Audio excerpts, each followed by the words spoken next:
예, 예수님이 사랑하는 나사로는 죽었습니다. 죽은 지가 이미 나흘이나 지났습니다. 무덤에 있는 시신에서 썩은 냄새가 날 정도입니다. 유대 지방은 열대 지방입니다. 아주 날씨가 뜨겁습니다. 그래서 쉽게 상합니다. 사람이 죽으면 몸이 쉽게 빨리 썩어요. 우리나라처럼 이 장례 문화가 땅에다가 매장하지를 않습니다. 거기는 이 동굴, 거기는 이제 그 동굴에다가 시신을 이렇게 집어 넣는 거죠. 그리고 이제 거기다가 이렇게 돌문을 딱 닫아 놓는 거죠. 이런 게 이제 그들의 그 이제 장례 문화이기 때문에 그렇게 장례를 다 치르고 동굴 속에다가 나사로의 몸을 다 이제 싸매고 우리도 다 싸매지 않습니까? 시신을 싸매고 그리고 이제 동굴 입구를 돌로 막아놓고 이제 그렇게 다 했습니다. 예수님께서 이 돌문을 열어라 그리고 외쳤습니다. 나사로야 나오라. 나사로야 나오라. 예수님의 이 말씀 한마디로 죽은 시신이 수족을 동인 채로 무덤에서 나왔습니다. 자, 썩어서 냄새가 날 정도의 그 몸이 다시금 살아났다. 참 요즘 해외 토픽감이고 뭐 그런 일이 일어났다 그러면 뭐 온 세계가 발칵 뒤집힐 일입니다마는 근데 그런 걸 기대하고 시신이 썩도록 집안에 장례를 안 하고 이렇게 놓아둔 사람들이 덜어 있습니다. 부활할 것을 기대하고 그런 이야기들이 아주 우스꽝스러운 이제 이야기로 통하죠. 말도 안 되는 광신자가 하는 그런 일이라고 생각을 합니다. 뭐 그렇기도 하죠. 어쨌든 그렇게 놀랄 만큼 광신자라고 해야 할 만큼의 그런 일들이 지금 많은 사람들 앞에서 일어났습니다. 참으로 놀라운 일이죠. 누구도 상상하지 못한 일입니다. 나사로가 다시금 무덤에서 일어날 것이다. 이걸 기대한 사람은 아무도 없습니다. 죽음에 삼켰던 생명이 다시금 죽음에서 일어났습니다. 여기에 대하여 성경은 아주 단순하게 기록하고 있습니다. 그냥 예수님의 말씀 한마디만 기록하고 있어요. 나사로야 나오라. 그 죽었던 나사로가 살아나는 모든 과정을 이 한마디로 표현하고 있습니다. 나사로야 나오라. 바로 이 말씀의 능력으로 죽었던 나사로가 다시금 살아난 겁니다. 이거는 다른 말로 표현하면 재창조라고 말할 수가 있습니다. 예수님의 말씀으로 재창조한 거죠. 예수님이 어떤 분입니까? 요한은 말합니다. 말씀이 육신이 되셨다. 말씀이 육신이 되셨다. 이 말씀이 어떤 말씀입니까? 우주 만물을 창조한 말씀입니다. 하나님의 말씀입니다. 로고스입니다. 말씀이신 분이 육신이 되셔서 우리의 눈앞에 나타났습니다. 그게 예수님입니다. 말씀이신 예수님이 말씀하셨습니다. 그리고 그 말씀으로 죽은 자가 일어났습니다. 자, 하나님이 말씀하시니 우주 만물이 창조가 됐습니다. 하나님이 예수님이 말씀하시니 물이 포도주가 됐습니다. 예수님이 말씀하시니 38년 된 병자가 깨끗이 치유가 됐습니다. 예수님이 말씀하시니 귀신이 떠나갔습니다. 예수님이 말씀하시니 풍랑이 일던 출렁이던 바다가 잔잔해졌습니다. 예수님이 말씀하시니 죽음이 물러났습니다.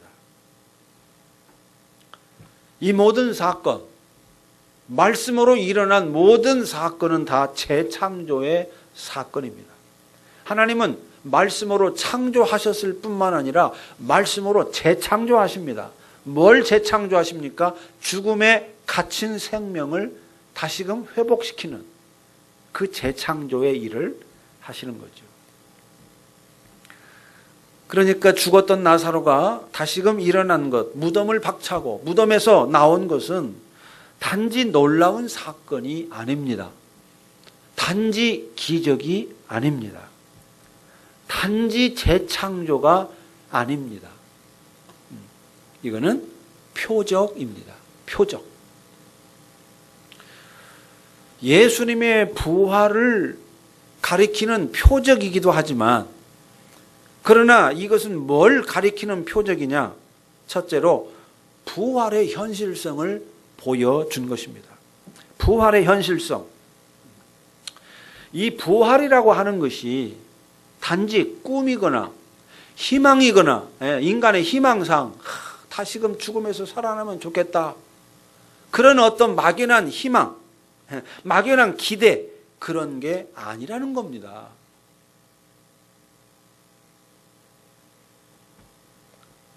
이것은 실제라는 거예요. 실제. 이건 사실이라는 겁니다. 팩트라는 것입니다.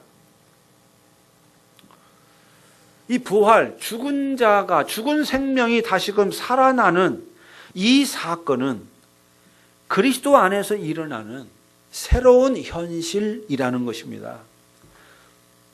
죽음을 넘어서는 것이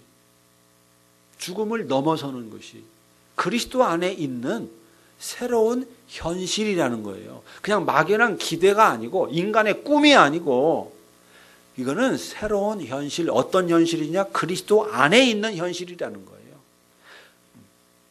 그 부활의 현실성, 그거를 보여준 겁니다.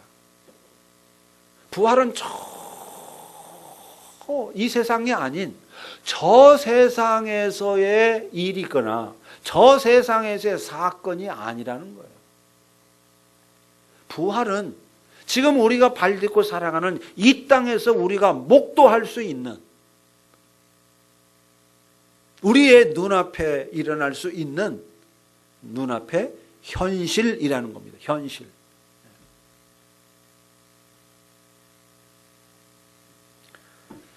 참으로 좀 말이 안 되는 이야기죠. 말이 안 되는 이야기입니다. 그러나 성경은 그것이 그리스도 안에 있는 우리의 기대를 넘어서는, 그러나 그것이 현실이라는 거예요. 두 번째는 이 나사로의 부활은 종말론적 현실을 보여준 것입니다. 이 종말론적 현실이라는 게 뭐냐? 종말론적 현실. 그 마지막 날에 우리 눈앞에 드러나는 현실. 그걸 말하죠. 그걸 말하는데 단지 마지막 날만을 말하는 건 아닙니다. 이 종말론적 현실이라는 것은 이미 존재하는데 아직은 온전히 존재하지 않는 현실. 이미 존재합니다. 그런데 아직은 그 모습이 온전하게 드러나지 않은 겁니다. 그 현실, 이게 종말론적 현실이에요. 부활은 이미 예수 그리스도의 부활을 통해서 이미 현실이 된 겁니다. 이미 지상에서의 현실이 된 거예요. 그러나 아직은 온전히 드러나지 않습니다. 아직은 온전히 그 부활의 현실이 존재하지는 않습니다. 이미, 그러나 아직은 아니다. Already not yet. 이게 우리의 구속사적 현실이죠. 그게 종말론적 현실입니다. 기다려야 됩니다. 아직은 온전하게 존재하고 그 모습을 드러내고 있지 않기 때문에, 감추어져 있기 때문에 우리는 기다려야 돼요. 그러나 그것이 어떻습니까? 그 종말론적 현실이 궁극적 현실이에요. 반드시 이루어질 현실이라 그 말입니다. 반드시 이루어질 현실. 반드시 되어야만 하는 현실. 그게 종말론적 현실인데요.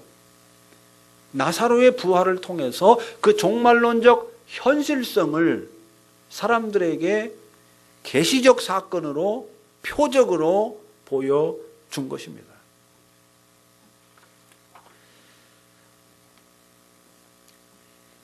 종말론적 그 현실이 지금 여기에 도래했다. 종말에 일어날 사건이 지금 여기서 일어나고 있다. 이걸 보여주기 위해서 예수님이 행하신 모든 것들이 다 그래서 표적인 것이죠. 표적. 나사로를 무덤에서 나오게 한 것입니다. 사도 요한은 이것이 표적으로서의 최후의 표적, 마지막 표적이라고 생각하고 7가지의 표적 이야기를 기록하면서 마지막 7번째 표적으로서 이 나사로의 부활 이야기를 기록한 겁니다. 이 표적을 보라는 거예요. 아직은 종말론적 현실이니까, 아직은 그 모습이 완전히 우리 앞에 드러나 있지 않으니까, 아직은 기다려야 되니까 이 표적을 보고 종말론적 현실을 믿음으로 붙잡으라는 겁니다. 그 궁극적 현실을 붙잡고 그 궁극적 현실을 향하여 살으라는 거예요.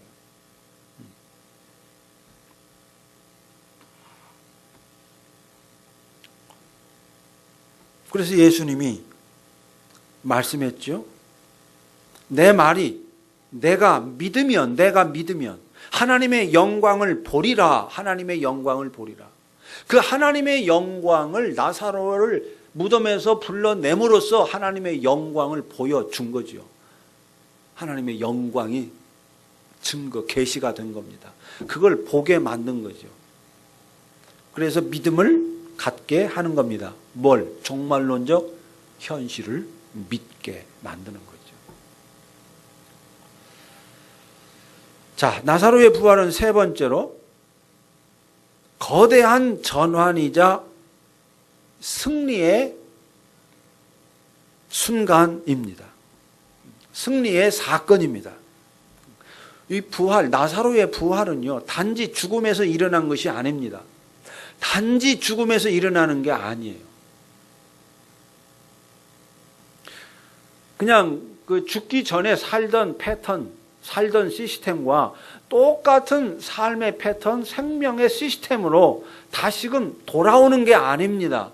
부활은.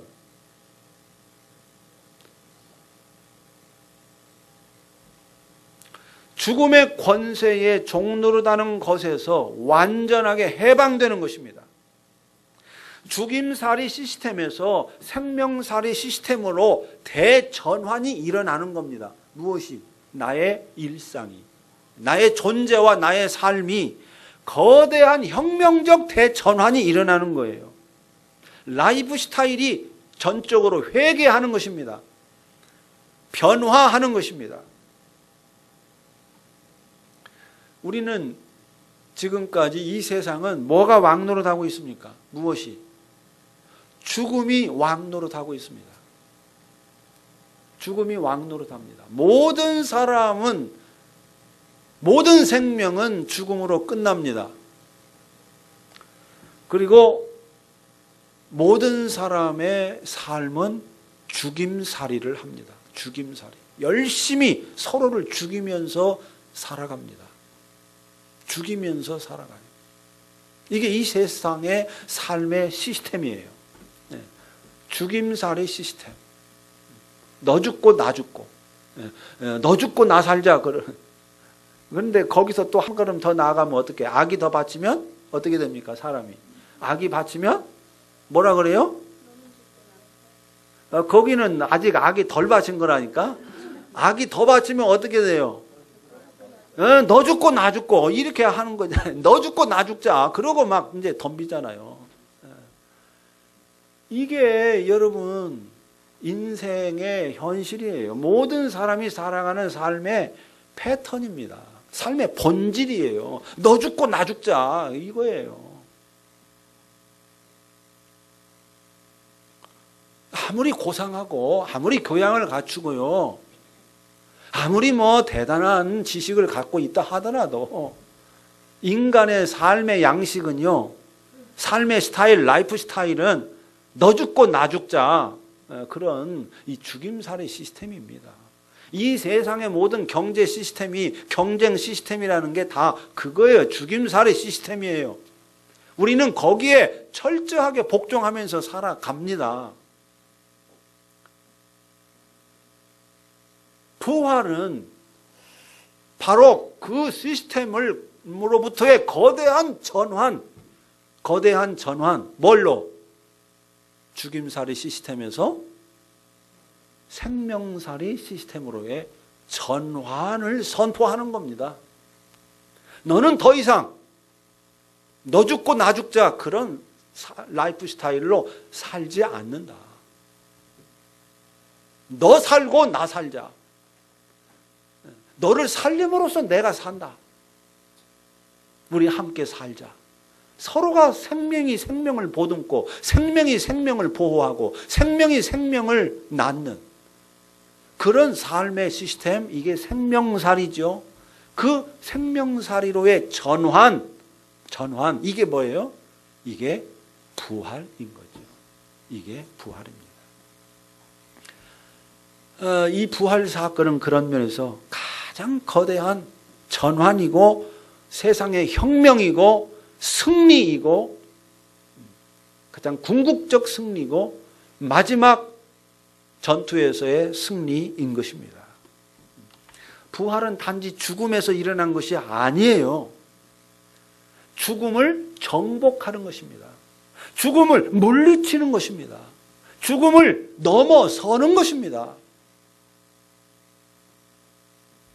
죽음의 권세를 짓밟은 위대한 승리, 이것이 부활입니다. 부활. 예수님은 바로 그 사실을, 그 현실성을 나사로의 부활을 통해서 제자들에게, 유대인들에게 보여준 거예요. 죽음에 정복당하는 현재의 이 라이프 스타일, 이 죽음살이, 이 시스템, 이게 우리가 살아야 되는 절대적 시스템이 아니라는 거예요. 궁극적 시스템이 아니라는 겁니다. 그거는 얼마든지 깨뜨려질 수 있다는 거예요. 깨뜨렸습니다. 그래서 예수님이 무엇으로? 말씀으로 깨뜨렸어요. 어마어마한 대전환이 일어난 겁니다. 자, 이로 인해서 많은 사람들이 예수님을 믿었다라고 말합니다. 믿었습니다. 그런데 모든 사람이 다 믿었습니까? 나사로의 부활을 본 모든 자가 믿었습니까? 그렇지 않습니다. 오히려 바리새인들은 어떻게 했습니까? 예수님을 죽이려고 했습니다. 이전에도 예수님을 죽이려고 몇 번 했지만 이 나사로를 죽음에서 일으킨 사건을 보고는 최종적으로 예수님을 죽이기로 작정을 합니다. 왜 그렇게 작정을 합니까? 왜 예수님을 죽이려고 모의를 해요? 자, 47절. 대제사장들과 바리새인들이 공회를 모으고, 요즘으로 말하면 국회로 모였다 그 말입니다. 국회에 공회를 모으고 이르되 이 사람이 많은 표적을 행하니 우리가 어떻게 하겠느냐. 만일 그를 이대로 두면 모든 사람이 그를 믿을 것이고, 그리고 로마인들이 와서 우리 땅과 민족을 빼앗아 가리라. 자, 이 두 가지가 염려가 된 겁니다. 이 두 가지. 만일 예수님이 이대로 계속해서 표적을 행하는 것을 내버려 둔다면 첫 번째 뭐예요? 모든 사람이 예수를 믿을 거라는 겁니다. 모든 사람이 예수를 믿을 거다. 근데 이 공회에 모인 사람들, 바리새인들은 모든 사람들이 예수님을 믿고 따르는 것을 동의할 수 없었습니다. 왜? 예수님은 지금 자기가 하나님의 아들이라고, 하나님만이 행할 수 있는 일을 지금 예수님이 행하고 계시고, 예수님이 친히 나를 본 자는 아버지를 보았다 이렇게 말하기 때문에 이건 신성모독이라고 생각을 했고, 그래서 당연히 예수님을 믿으면 안 된다고 생각했습니다. 이건 큰일 날 일이라고 생각했습니다. 유대교의 뿌리가 완전히 흔들린다고 생각을 했습니다. 그래서 모든 사람들이 예수님을 믿고 따른다는 거 생각만 하도 이거는 도무지 용납할 수가 없었던 거죠. 한마디로 이 바리새인들은 예수님을 믿고 따르는 것을 사교를 믿고 따르는 거다. 사교. 뭐요? 이단이라고 하지 않습니까? 이단. 오늘날 우리가 이단이라고 하는 것처럼 지금 바리새인들은 예수님을 어떻게? 이단이라고 생각한 겁니다. 이단. 그래서 온 백성이 이단을 따르면 안 된다. 이렇게 생각을 한 거죠. 종교적인 염려를 한 겁니다. 종교적인 염려. 신앙적인 염려. 이걸 한 거예요. 두 번째로 이렇게 되면 모든 사람이 예수를 따라가게 되면 이제 유대교는 완전히 그야말로 기초가 무너지는 것이고, 그렇게 되면 로마인들이 우리 땅과 민족을 빼앗아 가게 될 거다. 이제 유대 민족은 그야말로 완전히 패망하고 만다. 이런 정치적인 염려를 했습니다. 상당히 일리가 있는 그런 판단이죠. 바리새인들로서는, 그 당시에 유대의 대제사장들로서는 이런 생각을 하는 것이 매우 합리적인 것이었습니다.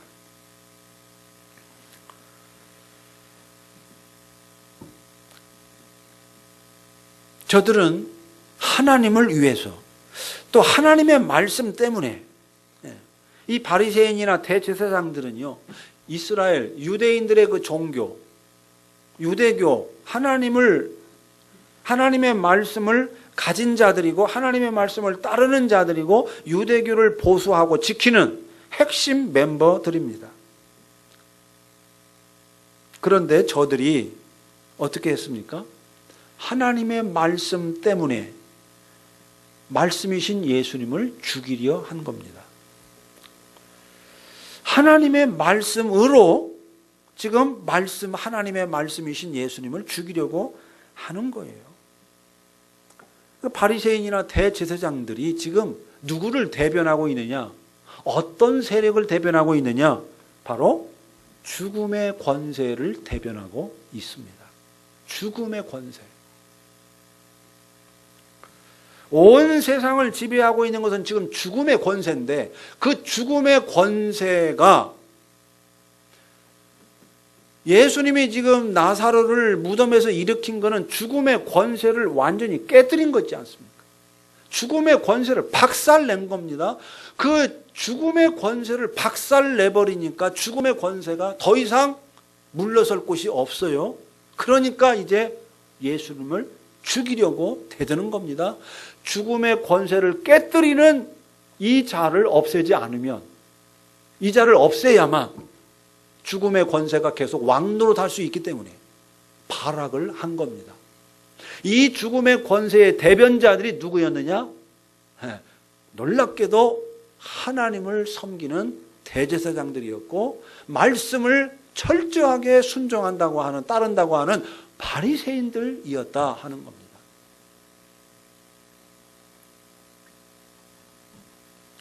저들이 죽음의 권세의 앞잡이가 되었습니다.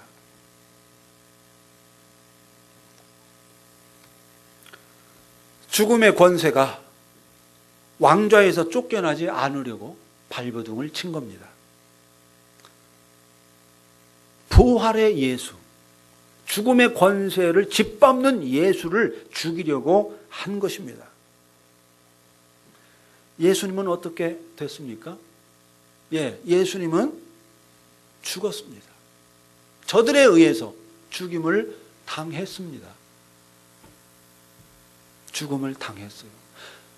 죽음을 정복하신 예수님이 죽음을 깨뜨린 것 때문에 죽음의 권세에 밀고를 당하고 붙잡혀서 결국은 죽고 말았습니다.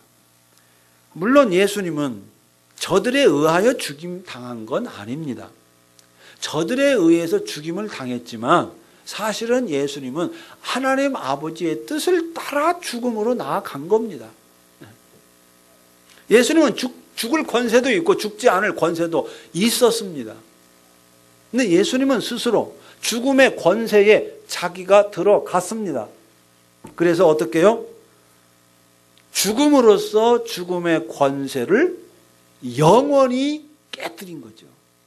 깨뜨리기 위해서 죽었고, 하나님은 그 십자가에 죽은 예수를 부활시킴으로써 죽음의 권세를 완벽하게 영원히 깨뜨려 버린 겁니다.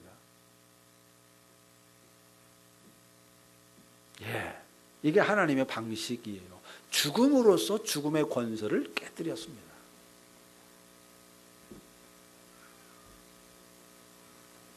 이게 복음이에요. 이게 복음의 전부입니다. 기독교가 말하는 건 이겁니다.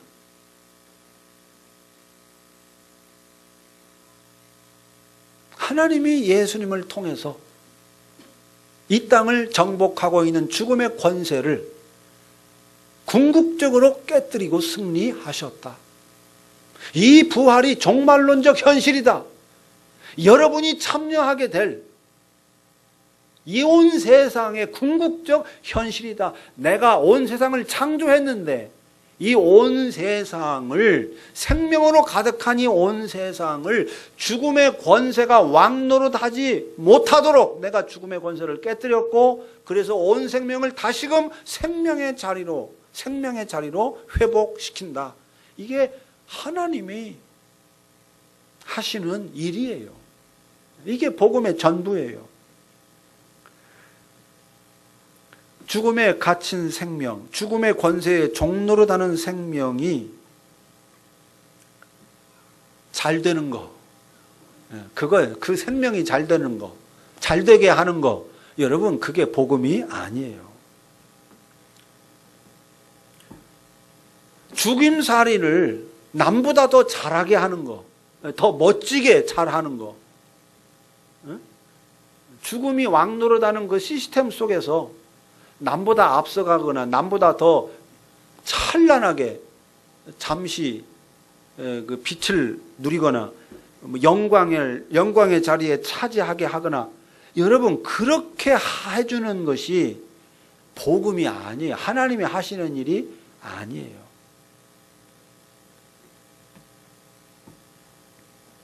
그런데 어떻습니까?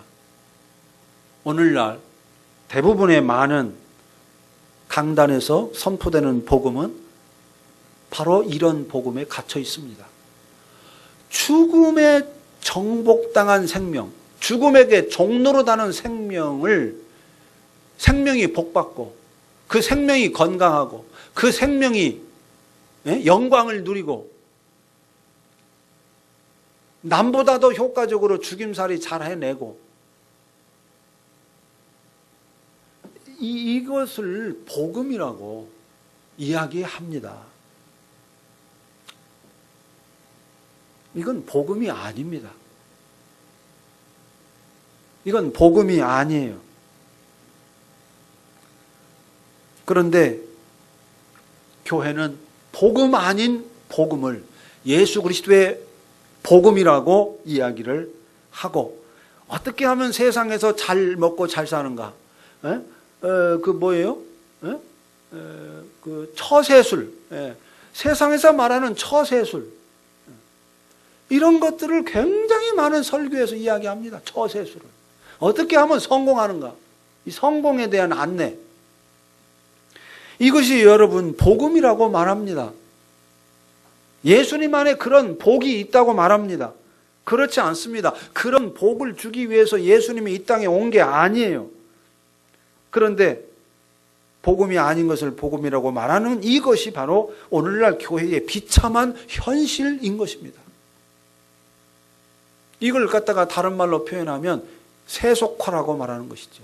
오늘날 교회가 세속화됐다. 이거는 뭐 교회가 부자가 됐다, 교회가 뭐 화려하다, 그런 정도의 문제가 아니에요. 본질적으로 복음이 변질된 겁니다. 복음이.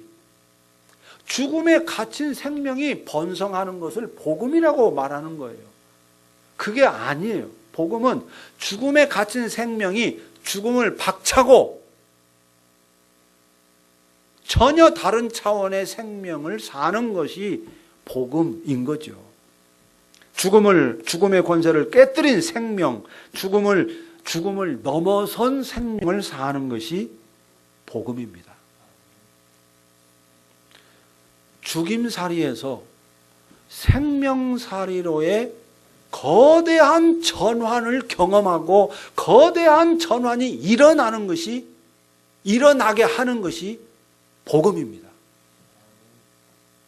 거대한 전환이 일어나지 않는 것은 복음이 아니에요. 그럼 복음이 아니에요.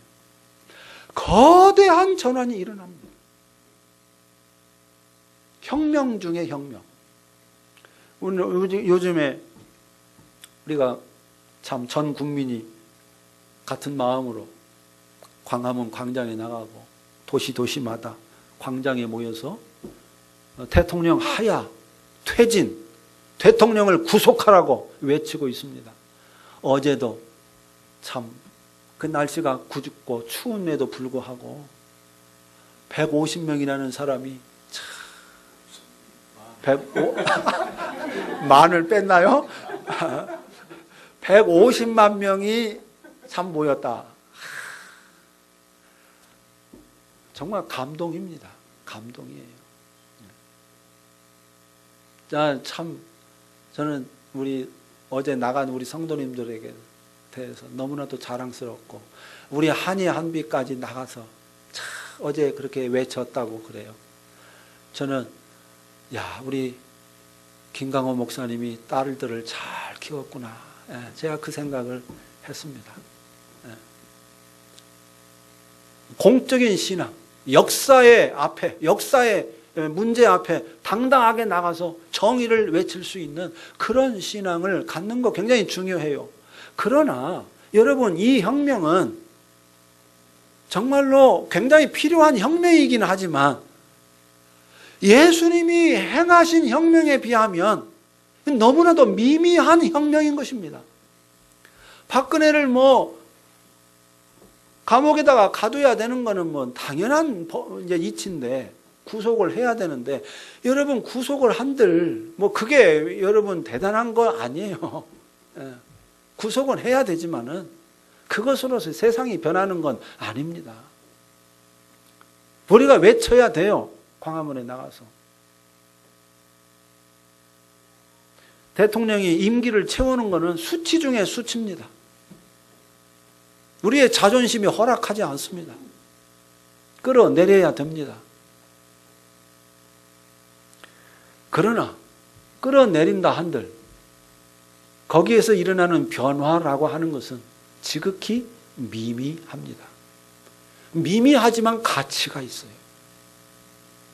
그게 역사 속에서 종말의 날까지 우리가 경험해야 하는 그런 한계인 거죠. 그 조그마한 변화, 이 굉장히 의미가 있습니다. 하나님이 그렇게 한 걸음씩 한 걸음씩 이끌어 가시는 거죠. 그러나 여러분, 부활은 그런 정도의 전환을 말하는 게 아닙니다. 변화를 말하는 게 아닙니다. 거대한 라이프 스타일 전체, 삶 전체의 모양을 완전히 바꾸는 것입니다. 바꾸는 거예요. 이게 복음이에요.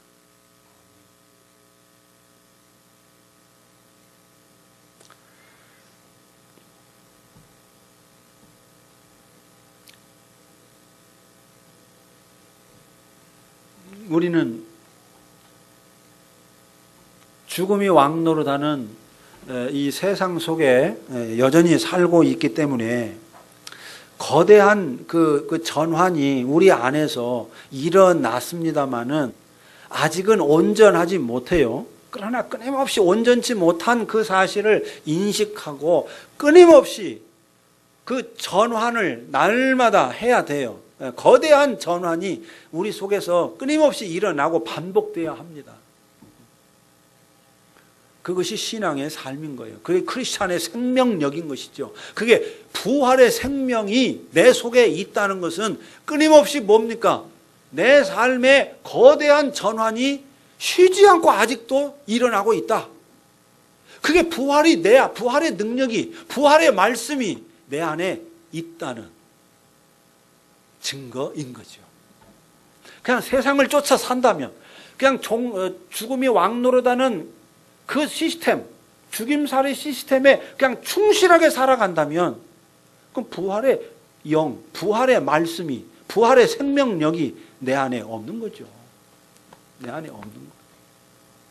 내 안에 있다면 전환이 일어나야 합니다. 작은 거지만 행동해야 합니다. 사고의 전환이 일어납니다.